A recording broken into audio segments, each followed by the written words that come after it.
think you see happiness on different levels, and happiness that doesn't cost money and doesn't cost 8 hours a day, 5 days a week of working just to sustain a certain level of lifestyle. Hello, my friends. Welcome to Connect with Confidence podcast. And I'm really excited to have this conversation today with Susan Bateman, who I connected with in a professional capacity and brought her in behind the scenes. So this is probably an insight into my life a little as well as Susan's, and we're just going to talk about connection and so many different things that we connect on. So welcome, Susan. Hi. Thank you so much for coming to have this conversation with me. Let's talk about how we first met. Do you remember where and when we met? I think it was at the university. We had a luncheon, and was I giving a talk on minimalism? Yes. So I met you first as the minimalist, and in regional New South Wales, you've been helping people to minimize. And I went, well, how timely is this? Because our son's moving out of home, and I'm thinking we're traveling a lot. Of course, that was, when was it? Maybe a year ago. Yes, I'd say about a year ago. Yeah, so just preparing to downsize and create some space in our home to rent out a room or to have, somebody come and stay for a while, to have more than one guest room. So I've loved getting to know you a bit as we've been tossing out extra magazines. How many travel magazines do I have, Susan? A lot. Yeah, so let's have a look at, or let's have a conversation about, how did you get into minimalism? What sparked that? Oh, I was working out at Walgett. That's about 3 hours, 4 hours from Dubbo. Yeah, so about 8 hours drive from Sydney. Yes, about 8 hours. And there was a manager working in the office, and he'd come from Sydney and was going to live there for 6 months. And I just happened to say, oh, did you have to get a removalist truck to bring all your things to Walgett? And he said, no, I'm a minimalist. And I said, what is that? And he said, oh, it's people that live with only what they need, and they travel light, and they don't own a lot of things, or for him, he didn't own a lot of things. So it came down to his clothing. He had 2 pairs of shoes and 5 shirts and 3 pairs of trousers. And he said he fitted everything in his car for this 6-month trip. Wow. And I was astounded about that somebody could do that. So then he sent me some essays written by famous minimalists, such as the Minimizers, who are American. And I started to read more about what it's like to live with less stuff and how we can be happier with less things in our lives. And it started from there. Yeah, that's fantastic. And like, I was just thinking about how we connect more confidently. And, of course, this is the Connect with Confidence podcast, and connection relates to all aspects of our life. But I just thought, I remember years ago when I had a new baby, I was really unwell, and someone had come to the door, and I just would stand at the door and talk to them because I didn't want to invite them in because I had so much shame around the house not being good enough, not tidy enough. And, I imagine, so that obviously impacts connection because we want to be able to invite people into our homes. And so tell me about some of the experiences that you've had with, maybe your own or maybe with clients that you've helped them to declutter or to minimize all their stuff. What impact does that have on connecting? I tend to have ongoing relationships with those people. I find that the trust that they have to put in me to come into their home and maybe look under the bed, as it is, I'll say, I'm going to look under your bed. Do you trust me to do that? And I'm not going to judge you. Yeah. And I found that to accumulate a lot of things takes a lot of years. And so you can't just let it all go overnight either. It's a process of letting go of everything you've accumulated. So I'm often continually going back to people's homes to help them in their next stage. Mm. Some people I've been working with for 12 months now, and they're still minimizing. Mm. They're also maybe still letting things back into their lives that they then have to let go of again. Yeah, that's interesting. Mm. And I think I just asked you about how does it impact on connection, but I think it also impacts our confidence. Yes, You probably see a shift in people's confidence. definitely. They really change. They do become more confident in their lives and being able to manage Mm. things that are coming into their houses and what needs to be let go. Yeah. I think I find the sentimental items that people have are the most difficult for them to let go. Mm. And I found that in my own life as well, the sentimental items.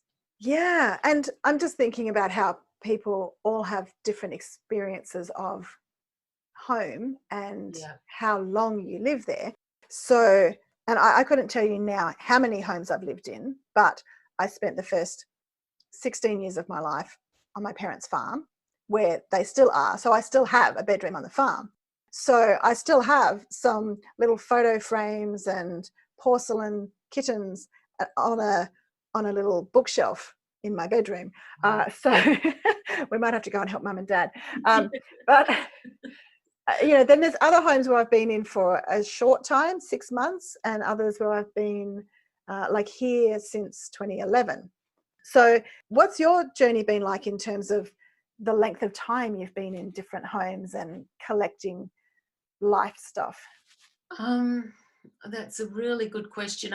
I grew up in Sydney and in a big family, and then I travelled around the world and lived in other countries.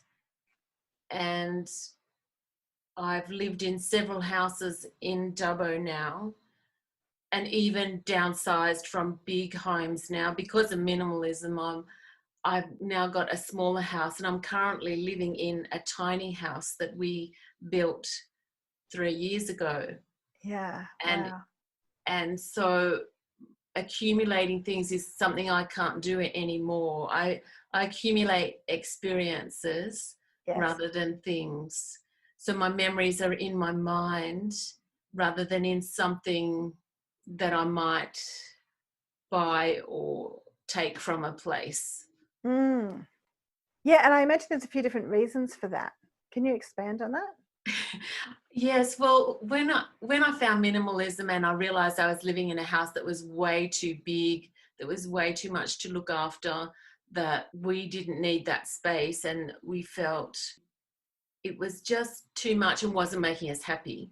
Yeah. We moved into a smaller house and then built a small house that we thought would meet our needs, but we found it wasn't quite. We were able to realize what was really important to us.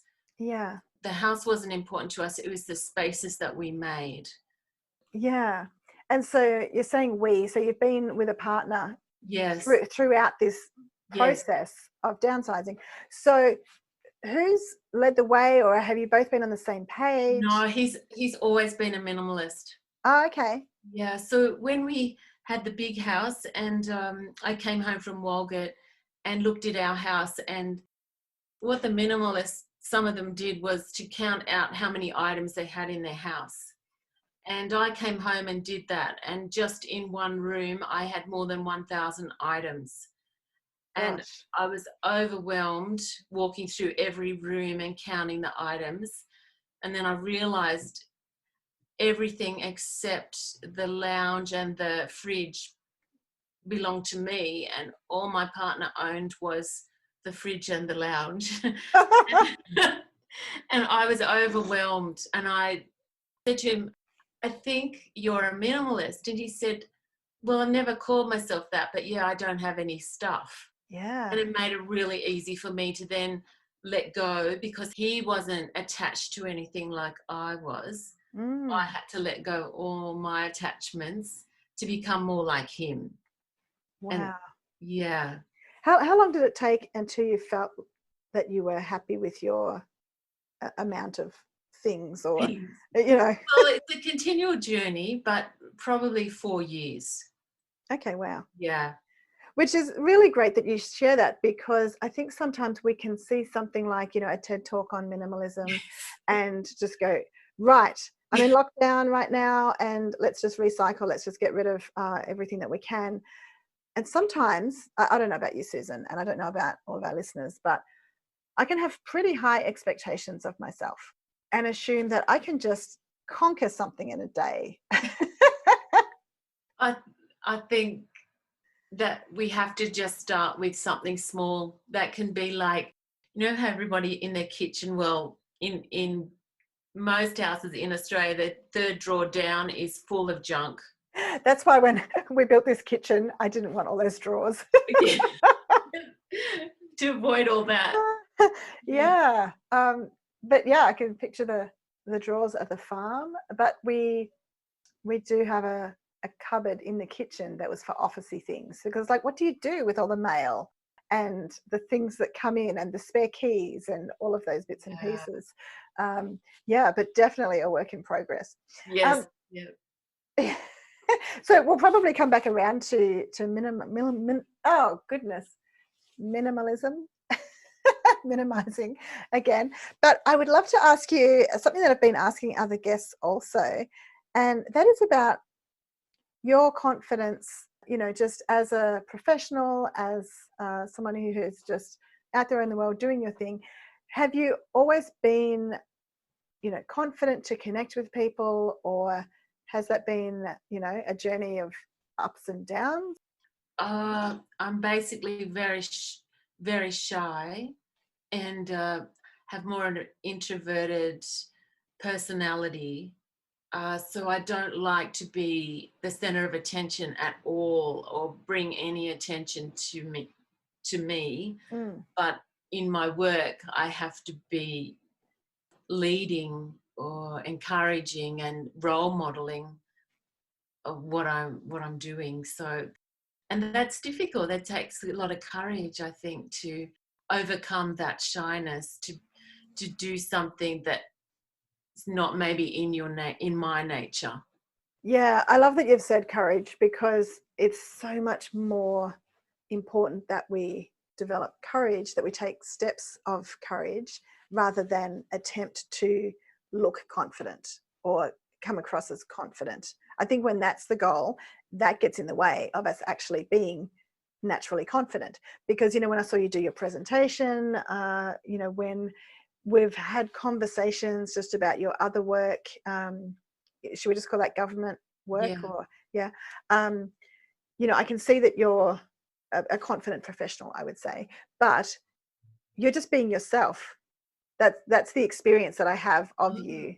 And I think when we are in that place of authenticity, then we come across to others as confident, and then they can fall into the trap of comparing, because a lot of people, I know I can, we see the external world and we just go, oh, they're so confident, and Susan's so elegant and she's so beautiful the way she speaks. And, so then we start making assumptions that inhibit us further.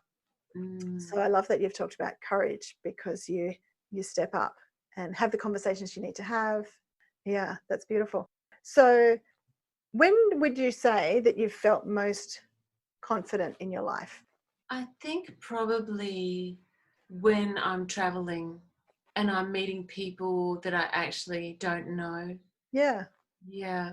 And they maybe that those people don't have any preconceived ideas of who I am or where I've come from. And I guess I can be really authentic. Yeah. Yeah. It's so true. A lot of people say that, oh, I talk to strangers when I travel, but I guess maybe I could come home and be that person. But we do have a sense of expectations of others, don't we? Yeah. That we know, whereas a stranger doesn't have expectations of us to think a certain way, or Yes. Yeah. have certain opinions. Mm. Uh, so that's lovely. I can see you just traveling throughout the world. What are some of the favorite countries for connecting have you experienced? Um, I remember being in America and hitchhiking, which I wouldn't do now. And we had a sign up. I think we were going to Jackson, and the police had obviously driven by and thought that it's not safe for two young girls to be hitchhiking. So they came and said, no, you can't do that. You have to go to the Greyhound bus station. Ah. So anyway, we thought, well, that's a long walk from here. And we decided, well, we'll just won't get into trouble with the police again. And we decided to walk to the station. And on the way, this elderly couple came by and said, are you those two girls we heard about on the police radio? We listen to the radio every morning, and we heard about you, and we thought you might need a lift. Oh, that's lovely. So, of course, we got in the car with these strangers, and they drove us about 5 hours down the highway, stopped for lunch, and bought us some souvenirs, and then dropped us where we needed to go. And then they drove home again. Wow. So what was it that made you trust them? They were retired, and they gave us that. There was a man and a woman, wife and her husband, and they told us why they listened to the news and they like helping people, and they thought that maybe they could come and help us. That's awesome. Yeah. Oh, that's so lovely. Yeah. So I wonder, was that like just the police channel, or? Yes, that was the police channel. Right, and so they were listening in on that. They were listening in on that, and they'd heard that there were these two Australian girls standing on the highway. Could some police car go and have a check on them and tell them that's not, well, they wouldn't have known we were Australian. Yeah. So it's not legal, it's obviously not safe. This was, quite a few years ago. Anyway, I'm glad it was really kind. Special day. Yeah, that is beautiful. Yeah. You reminded me of a friend from the Philippines who was in Italy or Greece. He was somewhere in Europe, and he said, what would Kerry do? She would talk to strangers. And so they waved down a car, and then people were like, they just didn't have a great connection. And then they said, oh, never mind. And the people drove off. And then another elderly couple like pulled up and said, are you okay? And they ended up spending the day with them, having lunch. And then realizing it was the old man's birthday, they bought him a birthday cake, and it was just, yeah, gorgeous. Yeah, special times. Yes. But yeah, very important to be intuitive and sense who are these people and what is their intention. But you can have those beautiful moments where people just want to help. That's really cool. Susan, what do you think people misunderstand about you? Wow. I think because I'm fairly quiet, they might think I'm judging them. Yeah. Or that they think I think I'm better than them. Wow, that is an assumption that people often make about people who are quiet. And I really like that you've raised that, because we can't make assumptions about what people think. We have no idea what people are thinking. No. So when people are making that assumption, yeah, let's say that we're, at a small networking function, and you're being quiet because you're taking in the scene and you're listening to people's stories. What might you actually be thinking while they're thinking, oh, Susan's judging me, she's better than me, look at her, all beautiful. While they're thinking that, what might you be thinking about? What I'm generally thinking is I'm listening to what they're saying, and I'm trying to fit it in with what I might already know about that subject. Yeah. And then I'm thinking, well, this is new information for me. I'm going to have to change my record of information in my brain to absorb this new information so that I'm learning. I think I'm on this continual learning pathway. Yes. And I'm trying to fit in what I hear with what I've known, and I might have to change that way that I used to think to this new way of thinking. Yeah. That's great, because you're thinking about the story, you're thinking about the information that you're hearing. And I think sometimes we can be sharing a story and expecting it to be judged, but the other person's not taking time to judge it. They're thinking, Oh, I hadn't seen it like that before. Because you're coming from a perspective of wanting to learn, being open to connect. And I feel like this is a great opportunity to remind ourselves that if we think the best of people, if we assume that other people are like us and wanting to learn and grow, and putting judgment to the side so that we can connect, and maybe not even need to put judgment to the side. Sometimes we do, like, make quick judgments, but if we're aware of it, then we can put that aside. So can I ask you a question? Sure. How would you help someone like me not give that impression to somebody else? What am I doing that might make them think that way, that I need to adjust in myself? Oh, great question. I think it's possibly just giving a little more feedback, like Yeah, saying, yeah, that's so interesting, yeah, or asking another question, or sharing something of yourself, yeah. because it's the generosity. Like, I know that you're a person of a generous spirit, but sometimes we don't convey that. And so Yes, just to let people see something of you, yeah, a little vulnerability, to yeah. say, I haven't thought about it like this before, or I really love learning, and Mm, you've given me some good things to think about. yeah, Then the person's shifting from, like, oh, I thought you were judging me, to, like, oh, you were actually listening. yeah, Because if we're focused on the conversation, on the topic, the subject matter being discussed, then we forget to be nervous. mm, So, I often recommend to people to connect on something else other than you or them. So if I'm saying, oh, Susan, I love that color, that's really nice on you, then you might feel a bit self-conscious. Like, it's nice, it's good to have a compliment, and that can work well. However, we can't just rely on compliments, and I think we need to be careful in the way that we use compliments of a visual nature, that you yeah, see, because, I mean, maybe somebody's going, I'm so glad you noticed this scarf, because my grandmother gave me this. Or they might be thinking, they only see the outside of me, they don't know who I yeah, am. And yeah, so it can be really useful to comment on something that you both have in common, like the space. Like, isn't this the most beautiful building? Or, did you notice that artwork? I just think it's incredible that somebody could take the time to make something so magnificent. mm, What do you enjoy doing with your spare time? To bring the conversation from something external to something of interest to the other person.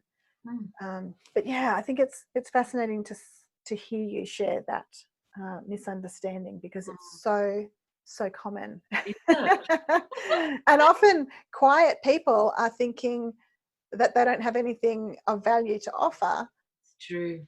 So they're thinking, oh, these people are so interesting, all these people that are talking, they've got great stories, and not sharing because they don't think they have anything to share. And then people look at them and go, oh, she's quiet, she's sitting there judging us.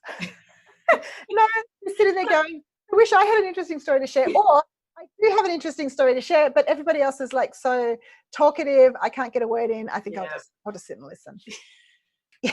I do that a lot. So important that we challenge our own assumptions. Uh, Yeah. and I think people are racing into the world ready to judge other people's assumptions, but we need to be really managing our own, don't we? Mm. Yeah. Tell us more about you, Susan, because we've had, when I'm inviting people to join us for this conversation, we're not covering any ground that we've really covered before, are we?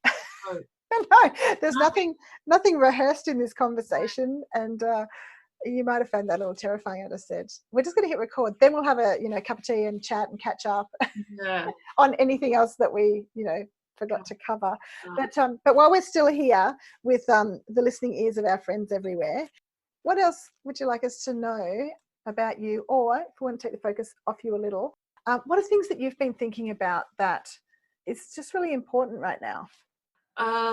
Well, I've joined a group in Dubbo called Transition Dubbo, Okay. and it's a little bit like the war on waste. Mm-hmm. And it fits really neatly with minimalism and minimizing the impact I have on the environment. and minimizing overbuying of things and wasting food and wasting all sorts of things. And it's about being sustainable as well, and sustaining our environment for, centuries to come. It's thinking long term about what we're doing right now in our community. Yeah. And how we can maybe become a more focused community on preserving our environment and changing how we do things to preserve it. I love that. And I love that the word transition is used, because to go back to the start of our conversation, you said, that minimizing process for you was about 4 years. Yes. And we want instant change. And I think there Yes. certainly are things that we can accelerate and be more focused on. But to transition to living more lightly, Yes, and freely, and earth friendly, it is a transition. But to connect with people who are also communicating about it, also doing it, must be really encouraging. I think that has been just so eye-opening, that there are many people in this community that are so dedicated Yeah. to making our lives less wasteful. Yeah. And helping other people. How do we help other people to be more conscious of it? Or to, even at the moment, we're trying to work out, where do people sit with their consciousness of what's happening in our community? Is council doing enough? If they could do, if you could wave a magic wand, what would it look like for you?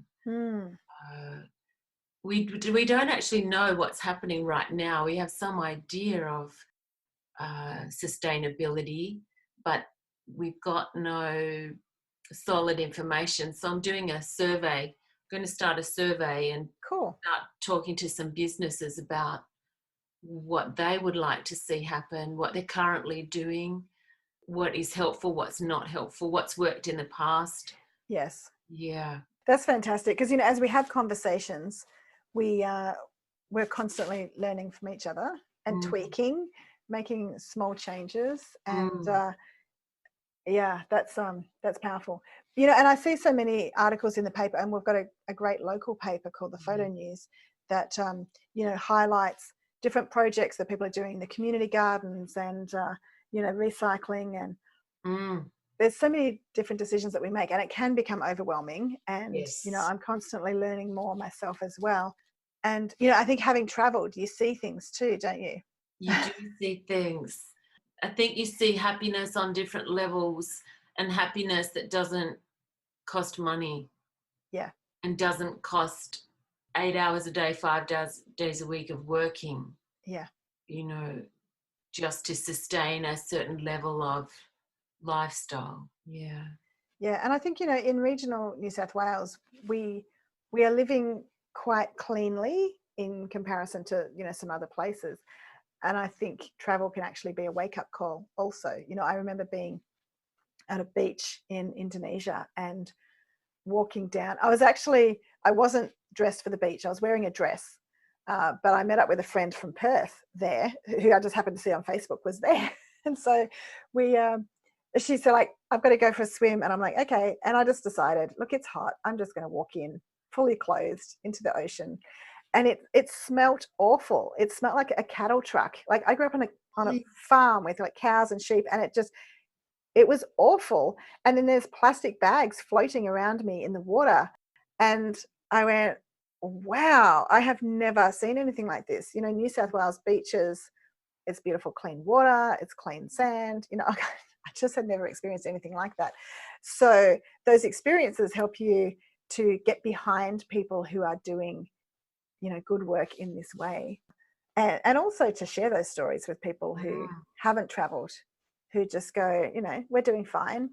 It's like, well, actually, we're not. Well, if you actually do a little bit of research into those beaches, particularly in Asia, where they have at particular seasons and times of the year where the tide has changed, those plastics are coming from other parts of the westernized world Yes, and tourists. and tourists. So we're creating problems for other countries when we go there. And if we're not being careful, we're adding to their waste issues as well. Yeah, that's not the way to connect, is it? To No. connect people with our rubbish. We want to connect them with Here we are. yeah, that's right, and how we want to serve the world.